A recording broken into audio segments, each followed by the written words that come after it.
சென்னையில் என்ன ஆச்சுன்னு தெரிலங்க. ஃபுல்லாக இடத்துல கிளைமேட் ரொம்ப மாறி போயிருக்கு. ரொம்ப கூலாகவும் இருக்குது. இது காலையில் ஒரு 7 மணிக்கு எடுத்த வீடியோ தான் இது.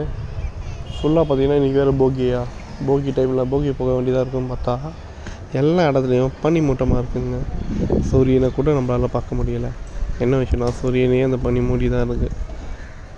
காலையில் இதமான காற்றும் பனியும் குளிரும் போதுங்க. இப்போது நம்ம சென்னை கூட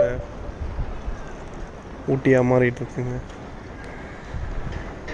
ஊட்டியோட கூலிங் எப்படி இருக்குமோ அதே கூலிங் தாங்க இப்போ நம்ம சென்னையில் பார்க்க முடியுது.